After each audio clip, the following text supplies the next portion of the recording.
Hey, it feels different, right?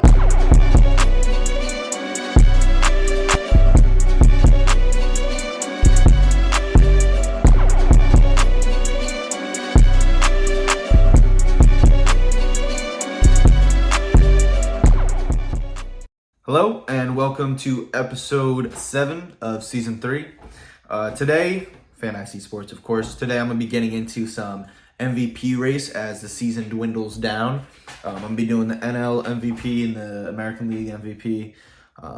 Starting with the National League. I just wanted to first start off the episode by saying I appreciate you guys watching as always. I hope you guys like my fantasy sports stuff that I was doing on for football. I'm going to be doing a lot more of that stuff just because the fantasy football season's starting up, and I feel like I didn't do enough of it last year. Or maybe I did. Didn't I do a week update? I do want to look more into doing something a little different than last year. I felt last year was fun, but I feel like there's different ways to maybe talk about, like, I can just focus on like sleepers and starters or something, or who I think is going to break out as a second half player like Justin Fields did. But yeah, let me know what you guys think about that, and I'll definitely try to improve on that. But starting with the National League right here, I think right now it's pretty much Ronald Acuna versus Freddie Freeman, but a little bit of a sleeper pick. Don't think he's going to win. Matt Olson, man, he's leading the league in home runs by like 2 or 3. Since he overtook Shohei. I mean, he has 40 plus right now. I mean, if he hits 50, I mean, he should be up there with at least top 3 MVP voting. But I just want to go through the list. I got about 5 players right now who's looking like they could potentially win. Is it 5? No, I got 5 players right now who I think are potential winners for the National League. And I want to start with Juan Soto from the Padres. He was an NL MVP favorite last year. He obviously did not meet expectations this year. He still boasted a league-high 20% home rate. He had over 25 home runs with a 145 WRC plus and a 401 on-base percentage, which is impressive. It's obviously one of the best lineups in the MLB, the Padres. Although they, don't have a lot of wins, they still are one of the most impressive rosters. He only had a 280 averages, though, on pretty much a playoff team. And I think, at the end of the day, you need to bet over 300 to be, MVP. Along with being on a winning team, I think a lot goes into the fact that he underperformed this season. I thought it was still impressive that he obviously led the league in home walk rates. Just has a massive eye for the ball and getting on base. But I remember, I forget who said it. Some analysis said it.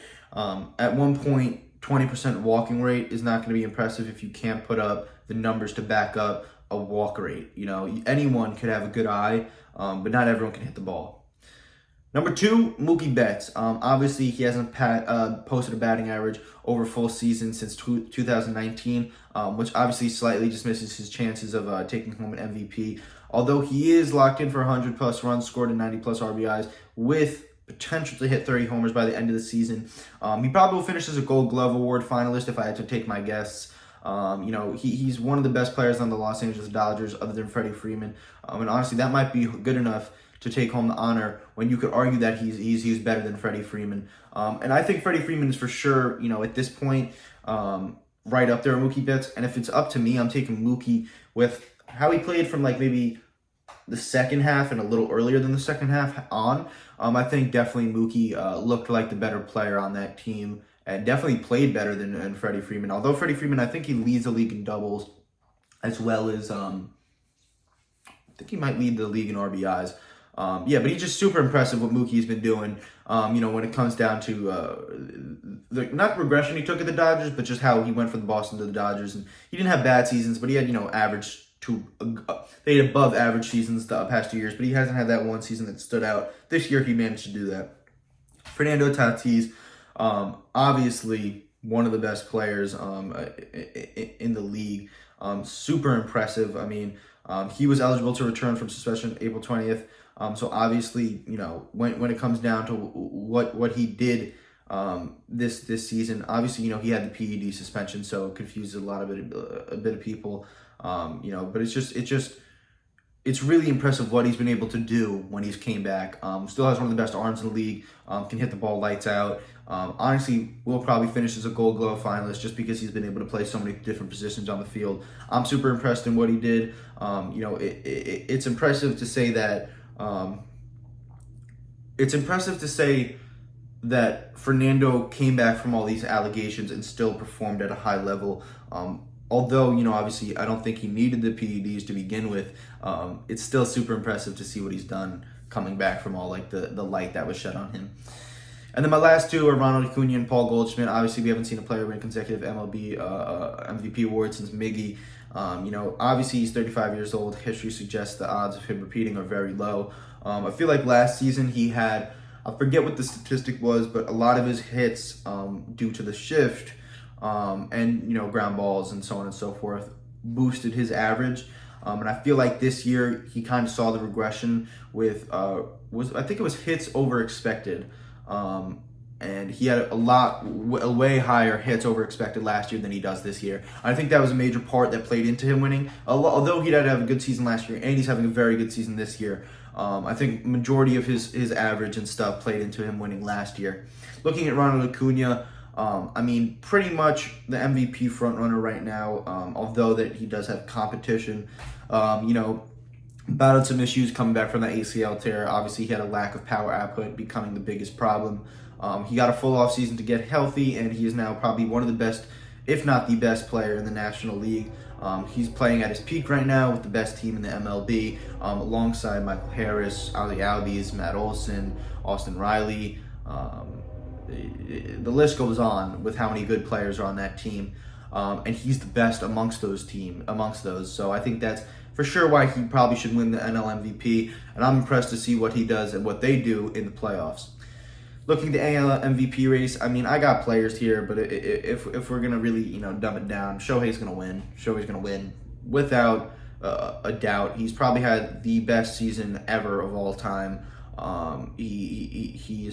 They're gonna finish under 500 or potentially finish under 500. I feel like that's only one of the reasons why Shohei would not win AL MVP.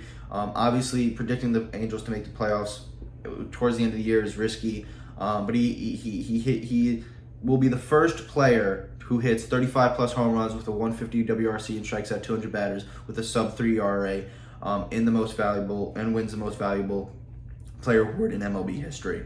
I think it's pretty much insane. There's no other way to say it other than we're watching history. He's one of, if not the most impressive players when it comes down to both sides of the ball. It's just, I said it to my dad, I feel like he puts up Cy Young games. Obviously, he's not a Cy Young.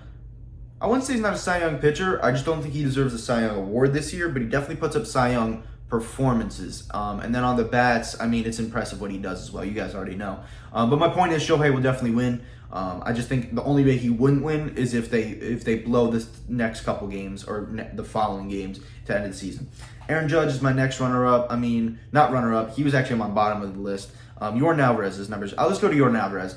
Before suffering a hand injury that impacted him in the second half of the season, he slashed 306, 405, and 653. He had 26 home runs. He had neck and neck with Judge in the AL MVP race. Although 2020 season showed that even if he is healthy for a full season, voters hold his status on designated hitter. At the end of the day, I feel like a majority of that is going to be remembered when he is up for the race. With that being said, Yordan Alvarez is probably the best DH in all of baseball. He's insane at batting. He's one of, if not the best bats in the league. It's just impressive what he can do. Unfortunately, when you take pretty much a side of baseball out, it's hard to argue that he is an MVP. But with that being said, and the lack of good players or lack of strong MVP candidates this year, I had Yordan Alvarez as number 2. Looking at number 3, I had Julio Rodriguez, reigning AL Rookie of the Year. He looked like a perennial MVP candidate in his first season with the Mariners, and then obviously plate discipline was a concern for him. He's a 30-30 threat right now. Obviously, you can combine for 200 runs produced. Their lineup is extremely improved from the year prior, and I think he's a sleeper for winning the AL MVP. Again, I think Shohei's going to win it, but I think it's hard to argue that Julio Rodriguez didn't have a better season than he did last year. Obviously, he started the season off a little shaky, but he still looked really good to finish it up, so I'm super impressed what he did. And then my final two are Aaron Judge and Mike Trout. Obviously, Mike Trout could become the second player to win 4 MVP awards. Unfortunately, he hasn't played 120 games since 2019. And with that being said, the team sucks. And if Shohei's not going to win it, Mike Trout's not going to win it. Looking at Aaron Judge, got injured, kind of sucks. Had that crazy year, and then took a slight regression from him. But with all that being said, still super impressive. Still super excited to see what he can do in the following years prior with the injury put aside. I'm super excited to see the ending of baseball. I really want to see a little bit of history broken when it comes down to the Braves and Shohei and what's his name? Oh my God, I'm blanking right now. I am blanking. Can't remember his name, but I'm looking forward to history being broken. I hope you guys enjoyed what I had to say today. Let me know who you guys think your MVP is. I'm super excited to watch the playoffs this year. This is probably one of the most excited years I've been. I really, really want to see the Braves dominate. I know a lot of people don't want to see that. Obviously, I want to see the Blue Jays do good too. If the Blue Jays can dominate as well, that'd be great. But I just love the Braves team right now. I love a majority. I really like Matt Olson. I really like Ronald Acuna. And I'm a big fan of Riley. So I'm really excited to see what goes on there, as well as Max Fried. And they just got him back. As always, though, I appreciate you guys watching, and tune in next Wednesday. I'm going to talk about fantasy football. I'm going to be back in Ithaca, so you won't see this setup anymore. No more Star Wars posters, unfortunately, but there might be posters in the back, depending on where I film from in my room. But yeah, I appreciate it, and as always, tune in next week. Thank you.